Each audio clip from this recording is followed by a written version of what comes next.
తెలంగాణ ముఖ్యమంత్రి Revanth Reddy, BRS working president KTR ఇద్దరు ఒకే వేదికను షేర్ చేసుకోబోతున్నారు. ఎక్కడ అనుకుంటున్నారా? హైదరాబాద్ బాగలింగంపల్లిలో ఈ నెల 21వ తేదీన సీతారాం ఏచూరి గారి సంస్మరణ సభ జరుగుతుంది. అందులో రాజకీయ పార్టీకి చెందిన ప్రముఖ నేతలంతా పాల్గొంటున్నారు. అందులో భాగంగానే సీఎం రేవంత్ రెడ్డి, కేటీఆర్ కూడా పాల్గొంటున్నారు. ఎప్పుడు మాటల తూటాలు పేల్చుకునే ఇద్దరు నేతలు ఒకే వేదికపైకి రావడం అనేది పొలిటికల్ సర్కిల్లో ఆసక్తికరమైన చర్చ అయితే జరుగుతుంది. కేవలం అంతవరకే కాదు, మొత్తం తెలంగాణలో ప్రజలు కూడా చాలా ఉత్కంఠతతో ఆ రోజు గురించి ఎదురు చూస్తున్నారు అనుకోవచ్చు. దేనికంటే ఆ రోజు వీకెండ్. రాజకీయ నాయకులు మనం చూసినట్లయితే సినిమా వాళ్ళను మించిన ఎంటర్టైన్మెంట్ ఇస్తున్నారేమో అంటే వాళ్ళ డైలాగ్లను బట్టి మనం చెప్పుకోవచ్చు. ఎందుకు ఇలా మాట్లాడుతున్నానంటే, ఇప్పుడు బాగా సోషల్ మీడియాలో 2 డైలాగులు పాపులర్ అవుతున్నాయి.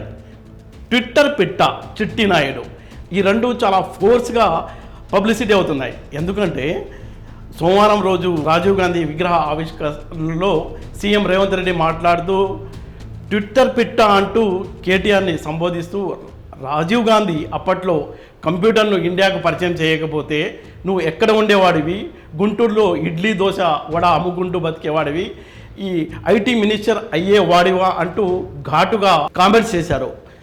అదే లెవెల్లో కేటీఆర్ స్పందిస్తూ చెట్టినాయుడు సుభాషితాలు అంటూ ఈరోజు ట్విట్టర్లో ఒక ట్వీట్ చేశారు. ఆయన రైతు బీమాకి పంట బీమాకి తేడా తెలియని రేవంత్ తన ఇష్టానుసారంగా మాట్లాడుతున్నారని, కేటీఆర్ రాజీవ్ గాంధీ విగ్రహాన్ని అక్కడ పెట్టవద్దు అంటూ భారీ ఎత్తునే బీఆర్ఎస్కు సంబంధించిన నేతలు గొడవ చేశారు. వాళ్ళు ఏమంటారంటే, సమైక్య రాష్ట్రంలో కూడా అక్కడ తెలుగు తల్లి విగ్రహం ఉండేది, దానిపైన ఉన్న ఫ్లైఓవర్ కూడా తెలుగు తల్లి ఫ్లైఓవర్ అని పేరు కూడా ఉండేది.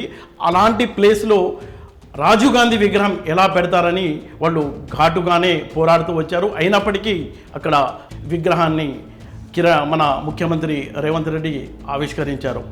అయితే ఆయన ఏమంటారంటే, అప్పుడు కేటీఆర్ తన తండ్రి విగ్రహాన్ని అక్కడ పెట్టాలనుకున్నారు అంటూ అంత ఘాటుగా, అంటే ఎలా వీళ్ళ మీద మాటల తూటాలు పేలుతున్నాయంటే రాజకీయ నినాదాలు కాస్త అవి పర్సనల్ లెవెల్కి వెళ్ళిపోయి చాలా పీక్ స్థాయికి చేరుకున్నాయని మనం చెప్పుకోవచ్చు.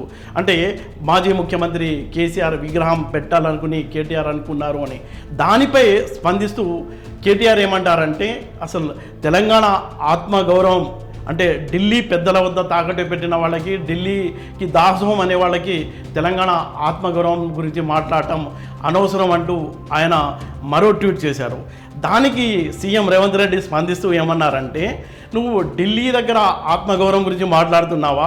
జిఎస్టీ గబ్బర్ సింగ్ ట్యాక్స్కు మద్దతు తెలిపింది నీ అయ్యా కాదా, అప్పటి ముఖ్యమంత్రి కేసీఆర్ కాదా అని దానికి సపోర్ట్ చేస్తూ ఒక అసెంబ్లీ సమావేశం పెట్టి తీర్మానం చేసింది అంటే దేశంలో మొట్టమొదటిగా మీ ప్రభుత్వమే కదా అని ఆయన విషయాన్ని గుర్తు చేశారు. అలాగే ఆర్టీఐకి సంబంధించి, అంటే ఆర్టీఐ చట్టాన్ని చాలా వీక్ చేస్తూ చేసిన సవరణల్ని కూడా మద్దతు తెలపడానికి బీఆర్ఎస్ పార్టీకి చెందిన ఎంపీలు ప్రత్యేక విమానంతో ఢిల్లీ వెళ్ళి మద్దతు ఇచ్చిన విషయాన్ని కూడా సీఎం రేవంత్ రెడ్డి గుర్తు చేశారు. అలాగే రాష్ట్రపతి, ఉపరాష్ట్రపతి ఎన్నికల్లో మీ పార్టీ ఢిల్లీకి దాసోహం అని చెప్పలేదా?